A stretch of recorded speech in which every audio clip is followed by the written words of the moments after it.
জীবনের এমন কিছু মুহূর্ত আসে যখন অতি সাধারণ কোনো বিষয়ও অসাধারণ গুরুত্ব বহন করে।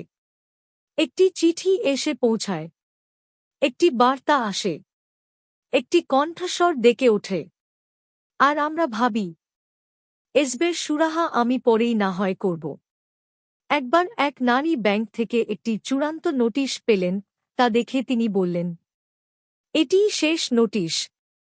কি চমৎকার! এখন থেকে ওরা আমাদের আর বিরক্ত করবে না। কিন্তু কিছু নীরবতা শান্তির লক্ষণ নয়, বরং তা হল সতর্কবাণীরই বাস্তব রূপ। আর আজ যিশু আর নীরব হয়ে থাকেন না। তিনি উচ্চস্বরে আহ্বান জানান, নম্রভাবে শিক্ষা দেওয়ার ভঙ্গিতে নয়, বরং চরম জরুরি অবস্থার মতো করে ডেকে ওঠেন। কারণ এটি কেবল আরেকটি সাধারণ শিক্ষা নয়, এটি একটি চূড়ান্ত আবেদন, একটি শেষ ডাক। তোমরা যদি আমায় বিশ্বাস করো, তবে তোমরা তাঁকেই বিশ্বাস করো যিনি আমাকে পাঠিয়েছেন। বিশ্বাস এখন আর অস্পষ্ট বা ধোঁয়াশাচ্ছন্ন নয়, আর আরামদায়কও নয়, আর সাধারণ কোনো বিষয়ও নয়। এটি এখন সুনির্দিষ্ট হয়ে ওঠে। ঈশ্বরকে বিশ্বাস করা মানেই খ্রিস্টকে বিশ্বাস করা। খ্রিস্টকে দেখা মানেই ঈশ্বরকে দেখা। আমরা তাদের আলাদা করতে পারি না। আমরা ঈশ্বরকে আঁকড়ে ধরে যিশুকে একপাশে সরিয়ে রাখতে পারি না। সি এস লুইস যেমনটি একবার বলেছিলেন, খ্রিস্টধর্ম যদি সত্য হয় তবে তার গুরুত্ব অসীম। আর ঠিক এই কথাই যিশু বলছেন। তিনি বহু বিকল্পের ভিড়ে কেবল একটি বিকল্প নন, তিনিই হলেন কেন্দ্রবিন্দু। এরপর তিনি বলেন, আমি আলো হয়ে এসেছি। আলো খুব সাধারণ একটি কাজ করে। এটি সবকিছু উন্মোচিত করে দেয়। আমাদের গ্রামগুলোতে, আমাদের শহরগুলোতে যখন বিদ্যুৎ চলে যায়, তখন সবকিছুই অনিশ্চিত হয়ে পড়ে। আপনি ধীর পায়ে হাঁটেন, আপনি ইতস্তত করেন, কোথায় পা ফেলবেন তা নিয়ে আপনি নিশ্চিত হতে পারেন না।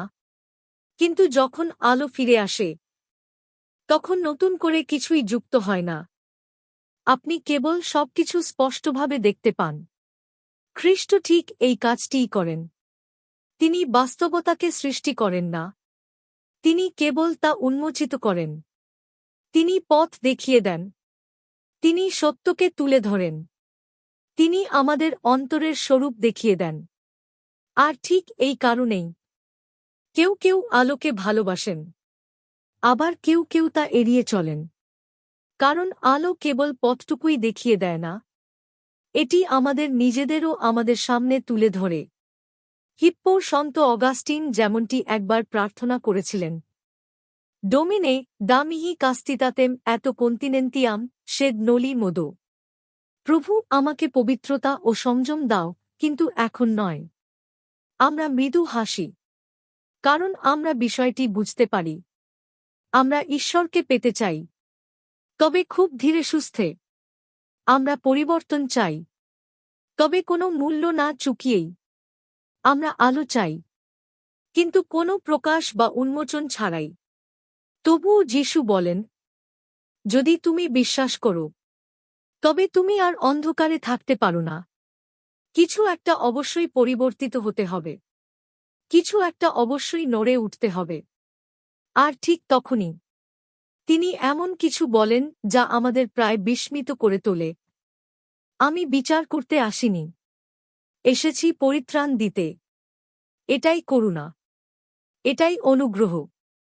কিন্তু সেই অনুগ্রহ যা বিলম্বিত হয়, তা একসময় অস্বীকৃত অনুগ্রহে পরিণত হতে পারে। আমরা এই মুহূর্তটির সাথে পরিচিত। তুমি দাঁড়িয়ে আছো একটি রেলওয়ে প্ল্যাটফর্মে। কোলাহল, চলাচল, বিভ্রান্তি। আর ঠিক তখনই সেই ঘোষণা, শেষ ডাক। কেউ কেউ তৎক্ষণাৎ নড়ে ওঠে, কেউ কেউ বলে, এখনো সময় আছে। আবার কেউ কেউ একদমই নড়ে না। আর তারপর ট্রেনটি চলতে শুরু করে। ধীরে ধীরে তারপর নাগালের বাইরে চলে যায়। আর হঠাৎ করেই যা উন্মুক্ত ছিল তা হারিয়ে যায়। এটাই সেই বিপদ। বিপদটা এতে নয় যে সুযোগটি কখনোই দেওয়া হয়নি, বরং এতে যে সুযোগটি কেবল পিছিয়ে দেওয়া হয়েছিল। আর হয়তো আজ ঠিক এই জায়গাতেই সুষমাচার আমাদের অন্তরের গভীরতম প্রদেশে স্পর্শ করে। তা আমরা যা জানি না তার মাধ্যমে নয়, বরং যা আমরা ক্রমাগত পিছিয়ে দিচ্ছি তার মাধ্যমে। ক্ষমা, পরিবর্তন, প্রার্থনা, আনুগত্য, আন্তরিকভাবে যাপিত বিশ্বাস। আমরা কেবল বলতেই থাকি পরে, কিন্তু যিশু বলেন এখনই। আর তারপর তিনি আরও গভীর এক কথা বলেন, আমার বাক্যগুলো পিতার কাছ থেকে এসেছে এবং সেগুলোই হল অনন্ত জীবন। কোনো উপদেশ নয়, কোনো পরামর্শ নয়, স্বয়ং জীবন, যা নিবেদিত, যা প্রদত্ত, যা আহ্বানকারী। আর ঠিক এই জায়গাতেই আরেকটি বিষয় স্পষ্ট হয়ে ওঠে। বিশ্বাস কেবল এমন কিছু নয় যা আমরা গ্রহণ করি, এটি এমন কিছু যা আমরা বহন করে চলি। যিশু পিতার দ্বারা প্রেরিত, আর প্রতিটি খ্রিস্টান সেও প্রেরিত। কেবল যাচকরাই নয়, কেবল দূরদেশের ধর্মপ্রচারকরাই নয়, বরং তুমিও তোমার নিজের ঘরে, তোমার কর্মক্ষেত্রে, তোমার প্রাত্যহিক জীবনে তুমি একজন সাক্ষী। তুমি একটি আলোকবর্তিকা, কখনো কখনো কেবল প্রচারের মাধ্যমে নয়, বরং জীবনযাপনের মাধ্যমেই, সত্যের দ্বারা, সত্তার দ্বারা, নিঃশব্দ বিশ্বস্ততার দ্বারা। কিন্তু এমনকি এখানেও আমরা বিলম্ব করি।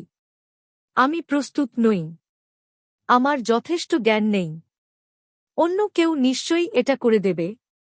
এবং আবারও বিপদটা সবসময় প্রত্যাখ্যানের মধ্যে থাকে না, বরং তা থাকে কাজে গড়িমসি বা বিলম্বের মধ্যে। আর জীবন তো কারো জন্য অপেক্ষা করে না। মানুষ অপেক্ষা করে না, মুহূর্তগুলো অপেক্ষা করে না। আর সেই কৃপা সব সময় এতটা হাতের নাগালে মনে হবে না। তাই আজ এটি কেবল একটি বার্তা নয়, এটি একটি বিশেষ মুহূর্ত, একটি শেষ আহ্বান। মানে ভয় নয়, বরং তা হল সত্যের ঠিক সময়ে উপস্থিত হওয়া। তাই কান পাতুন, খুব নিভৃতে, খুব সততার সাথে। আমি কিসের ব্যাপারে গড়িমসি করছি, যা ঈশ্বর এখনই আমার কাছে চাইছেন? কোন পদক্ষেপ, কোন পরিবর্তন, কোন আত্মসমর্পণ আমি ক্রমাগত পিছিয়ে দিচ্ছি? আমি কি কেবল দাঁড়িয়েই থাকব, চেয়ে চেয়ে দেখব, অপেক্ষা করব, দ্বিধায় ভুগব, নাকি আমি এগিয়ে যাব যখন দরজাটা এখনো খোলা আছে? নিখুঁতভাবে নয়, পুরোপুরিভাবেও নয়, তবে আন্তরিকতার সাথে। কারণ কখনো কখনো একটি আমূল পরিবর্তিত জীবন এবং অনুশোচনায় ভরা জীবনের মধ্যে পার্থক্যটা কেবল এটুকুই। ঈশ্বর যখন ডাকছিলেন, আপনি তখন অপেক্ষা করে বসেছিলেন। অনুশোচনাকে পিছিয়ে দেবেন না, আনুগত্যকে পিছিয়ে দেবেন না, বিশ্বাসকে পিছিয়ে দেবেন না, আপনার সাক্ষ্য প্রদানকে পিছিয়ে দেবেন না। কারণ যে কণ্ঠস্বর আজ ডাকছে, আগামীকাল হয়তো সে একই সুরে ডাকবে না। আর যিশু যখন কথা বলেন, তখন একমাত্র যে উত্তরটি জীবনে প্রাণ সঞ্চার করে, তা পরে বলা নয়, বরং তা হল হ্যাঁ।